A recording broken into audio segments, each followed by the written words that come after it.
Hello, Paul, my man. It's so nice to have you on the show today. How are you doing? Very good. Thank you for having me. I'm looking forward to us having a good old chit chat. So, yeah, thanks for having me.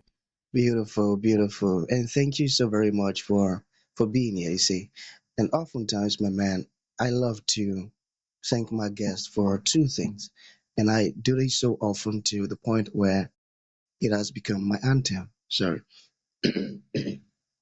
So firstly, my man, I want to say thank you so very much for investing in yourself.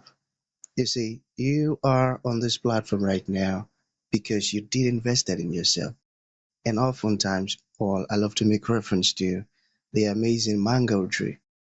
You see, some couple of months back, I was on a particular road, and just by the roadside, Paul, there was this very tall, unattractive mango tree. And I use the word Right. unattractive because I use the word unattractive because the mango tree's got no mangoes on it, and the leaves were all dry, you know. So I just walked past it and I went my way. But just recently, my man, I was on that same road. And this time around, a lot's changed about the mango tree. The mango tree caught my Right. attention pretty good from a distance. And immediately, I got the urge to move so close to it, which I did. And it wowed me. Because now the mango tree's got a lot of mangoes on it, beautiful green leaves and Right. healthy branches. And not just mangoes now, Paul, I'm talking about ripe mangoes. It was such a lovely experience that day. I was so excited. Here is my point.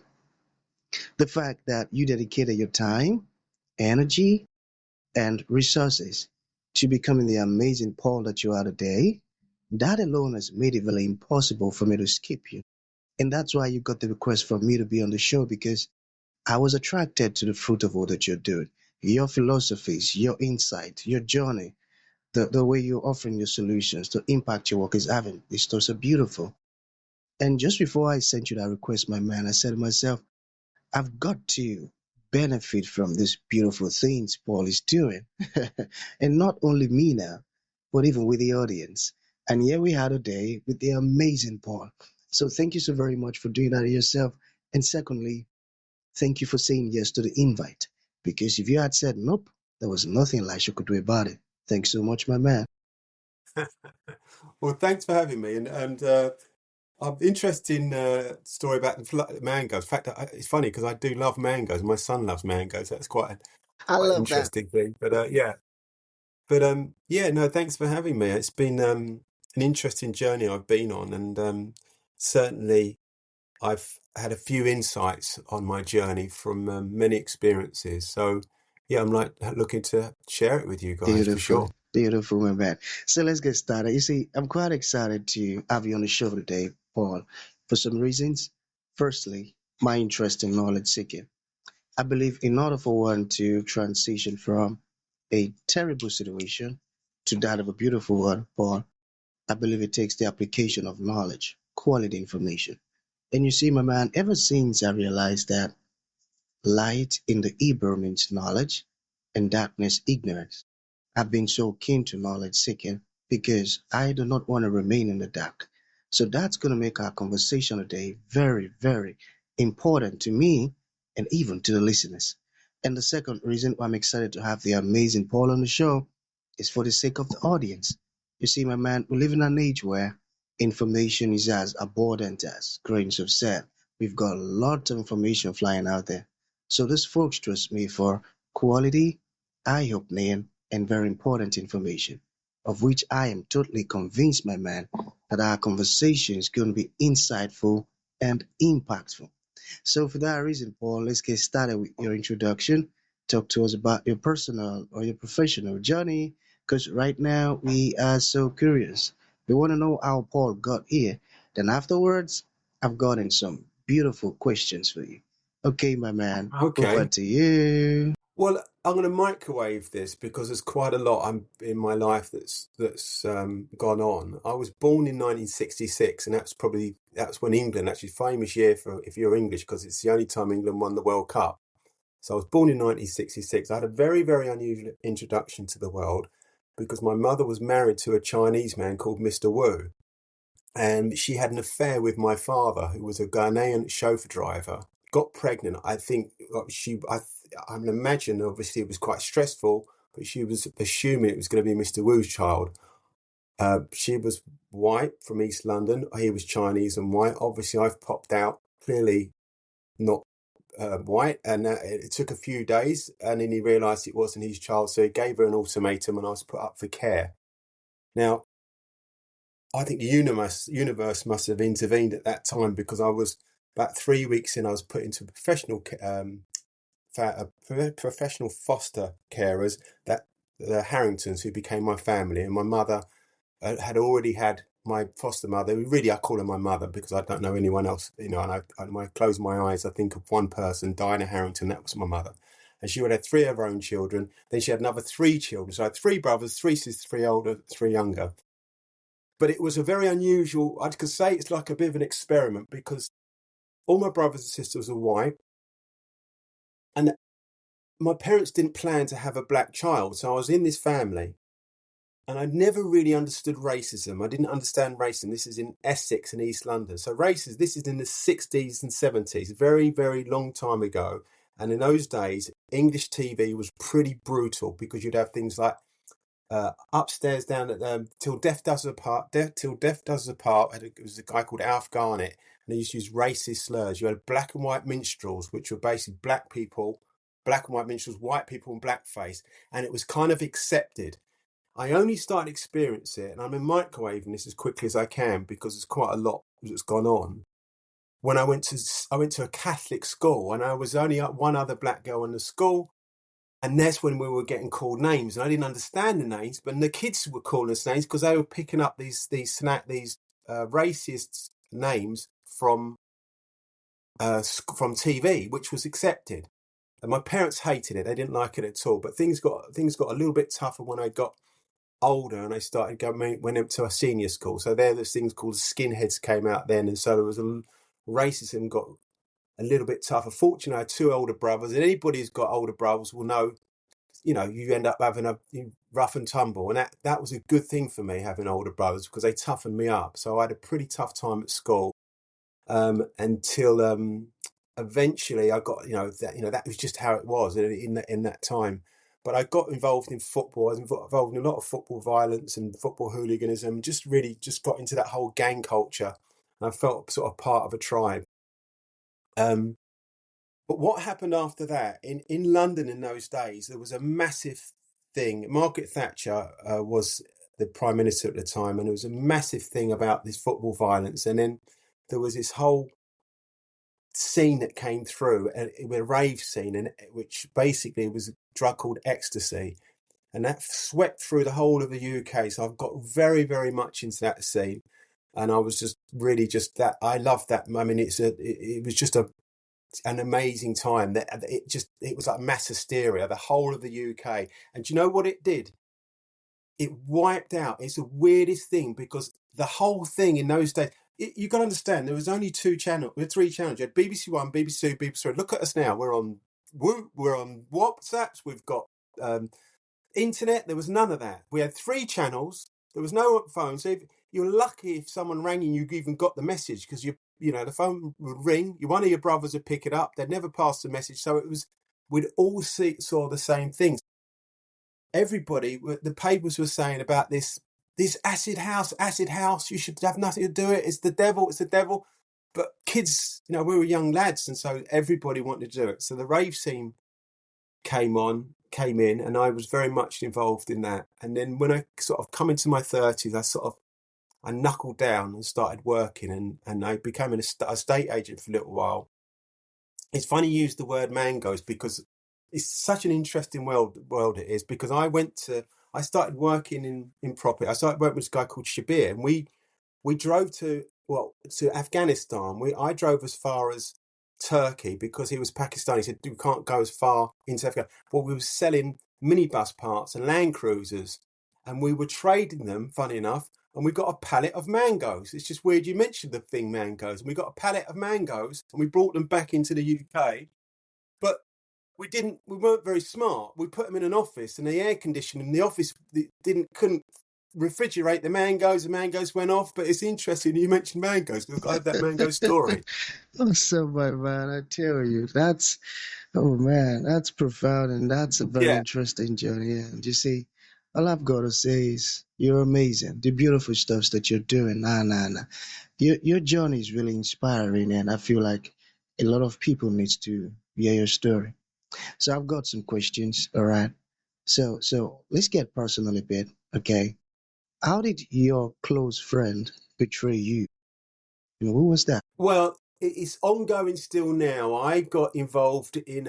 It was weird because I've sort of separated from my mother's, my son's mother, and I was with someone else. In fact, the girl I was with, I actually eventually married, and it was just a weird time. It's around COVID. In some ways, I feel I don't want to say I'd hate to say it happened for a reason, but it's brought me into a different place. But he basically got me involved. Got very careful because it's still going on, but we got involved in a deal. Now you got to understand, from my 30s and 40s, I built an empire of property. I had about 27 properties. So I had all these properties, but I was sort of breaking up from my son's mother.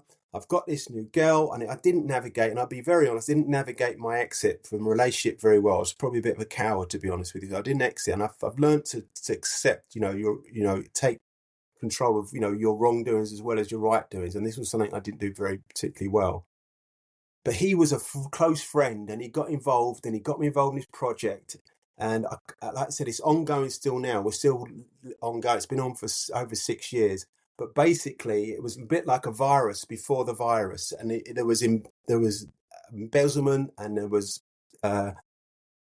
bridging companies, and I'm panicking now because I'm trusting this person and thinking this guy I can trust, but I didn't realize the guy got really close. Now this guy's also mediating with my son, so he's very in our circle. I was very close friends with his wife, so we were very much in my circle. But basically, the whole thing really it was just going through into my properties and going. Like I said, it's still ongoing, so I've got to be very careful what I say. But basically, I would say it was the virus before the virus. Now, the problem was it just got this bridging companies, but I end up losing, I think, a total to date, at the time, about £7 million it cost me in flats because I was chucking all my flats, and a bridging Mhm. company, they end up repossessing the flats, selling the flats very cheaply, and it wiped me out. Now, this triggered me into massive depression. I was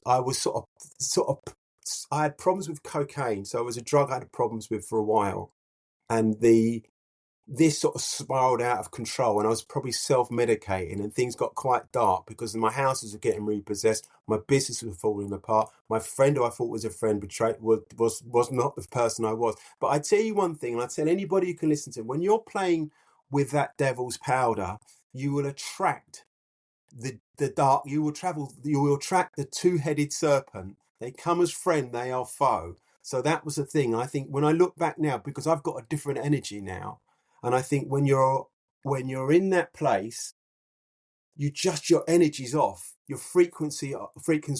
People use the word gut feeling. Now, the word is not a gut feeling. It's not the gut. It's a ridiculous word. It's the universe. The universe will whisper to you through storms. It will whisper to you. You can't hear it when you're just running around partying here, but you get that gut feeling. It's the universe. It's trying to tell you something. Because I had that feeling and I ignored it. And many times people have that feeling. They think, why? I kind of knew that, but he didn't act on it. So that gut feeling, I think the word gut feeling is a weak word. It's not. I believe the universe whispers to you. It doesn't shout, it will whisper to you. And it's up to you. So if you ignore that whispering at your peril, and I ignored it. And it basically sent me into a very dark place.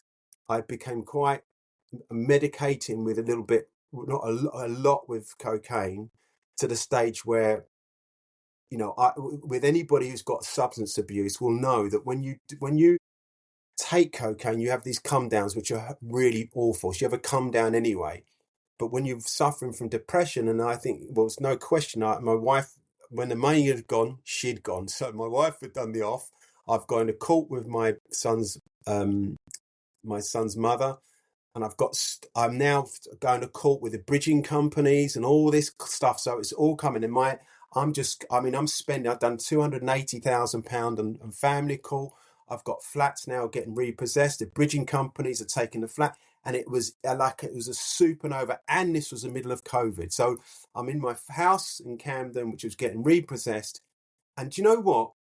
It got to the stage where I thought I must have some sort of curse on me. I even went to sort of some spiritual guy that kind of trying to teach me some spiritual stuff. Then I end up getting some spiritual shop that said, buy this blue soap and bathe yourself in lime. So I was bathing in limes with blue soap, and nothing would work because there's no shortcut in trying to find your energy again. And what happened, it got very dangerously because the depression got very heavy and things got very dark. And it was a moment I hadn't seen my son for a while. It was over COVID. It feels in some ways, and I say this, it feels in some ways that it was as if it's been designed. I feel some ways as if it's designed. I sometimes do feel I live in a simulation. I know it's it's a very fashionable thing to say, but the timing of my demise or my empire collapsing, when things couldn't get any worse, it certainly did. We'd have a pandemic, a world pandemic. So suddenly I've got this pandemic. So I've got no rents coming in. I've got court things going. I've got this going, wife leaving, this going, and then the only thing that was making me feel better was for a short time, because you're only borrowing your tomorrows, was cocaine, and I was doing a lot of it. And then you'd have the depression because I was taking Xanax and Valium. But my son came round to see me, and it was after a few months, and I hadn't seen him for a while because of COVID. And he saw me, and I was sitting at the bottom of the stairs, and he ran up to me, grabbed me, and he wouldn't let go. And I remember that was probably the pivotal moment, because after that, about 3 days, I remember I'm a bit of a geezer, but I'm not ashamed to say that I cried a lot that night and realised something had to change. I had to make a change. And I think that was definitely the pivotal moment. The universe fortunately intervened, and it's intervened a few times. My birth was one making me a Harrington, and this was the other time, because about 3 or 4 days later, a friend of mine rang me up completely out of the blue. A guy lives in Ibiza, and he said, look, he had been through his 12 steps before, and he said, look, Paul, you know what, I told him why I was feeling, and I was getting very dangerously depressed and having some very dark thoughts. And he said, you need to get out of London. There was a gap through the madness of COVID, and I managed to get an injection in my arm. Fortunately, I didn't grow an extra leg or an extra arm, but I managed to get on this flight, and I went to Ibiza, and it was in a campsite, and I stayed in this airstream, this caravan, which was right by the ocean. And was probably the pivotal. This was the genesis of me writing my book, and I think this is when I started to find myself. And let me say something which I can, and anyone who understand going through all this stress, there's things that happen when you're stressed. Is you worry, you're mad about the decisions you've made, because it's this old thing, that pointing fingers. Don't worry about the fingers pointing. Look at the three fingers pointing back at you. Always think about that. Everything that's happened has happened because of me. That it was my allowing all this bad energy around me. So being in the campsite, it helped me stop the noise, because when you're going through all this stress, the cocaine was stopping it, but then it's making massive depression and making me make very dangerous, stupid, dark thoughts. And it was awful. But being around this campsite, being by the ocean, being by the sand, and just nature, and everything was just calm, and there's listening to the ocean. I spend a lot of time now around trees and forests, and the earth itself is and one of the most important things are views. Everyone loves a view. Now, why do you love a view? Because if you look at a view in you're by yourself and you're no one around, it can make you stop time. It's the one thing that can slow time, can make you look in. It's this form of meditation. And being around nature, even being I spend a lot of time sitting under a tree and just listening to the leaves, or listening to the ocean crashing on, or just being out at night where foxes are running around. And it makes the one fundamental thing it did was made me present, and that was for me massively important. And honestly, that was the beginning really of me finding my connection with the universe. I mean, I was brought up very Catholic and religious, but I found I could I could hear the whisper, the whispering of stuff, the guidance. I mean, there's a current that comes in if you really listen and you do everything right. Now, if you drink, you're not going to hear it as much. If you part in cocaine, you're not going to hear it at all. But it's when you're clean. My body was clean. I was going through that stage where I'm just being healthy. I started training and started training quite hard. I mean, I'm probably become a bit addicted or a bit obsessed with training, but just being healthy, no poison in my body, just walking around. And that's, I felt like a bit like a current. I feel like a current dragging me in a direction. And that was it. And I had a few relapses when I got back, but now, I've been on this journey, started writing a book and started training and started to find, and really, do you know what? Fundamentally, I think it's just I know who I am. And a lot of times in our lives, we've got so much chaos with wars, which we are now, the chaos in the world now. We've got phones, we've got internet, we've got so much chaos going on that I think we don't really get to know who we are. We don't get to know who we are because everything is just going the world just going crazy. It's just going on and on and on. So yeah, that's pretty much Man, my that was man, probably the beginning. I tell you, man, you see, now I understand why you went through all that you went through. Because listening to you is just like listening to a rabbi, my man. You've got those incredible insights and some practical steps, I tell you. Because for folks who might still be stuck in what you came out from, with what you've just shared so far now, I tell you, they've got something to work with. Thank you so very much for that. So, to bring this to an end, for folks who would like to make a purchase of your wonderful book, is it The Beautiful Chaos? Is that? Beautiful Chaos. You Yeah. can find me on Beautiful Chaos 1966. So that's where I'm. So we've got clips of the book, and book's probably going to be out we'll probably finish probably early next year. So No. it's been a hell of a journey, and it's been certainly I've been gathering quite a lot of information in my life for sure.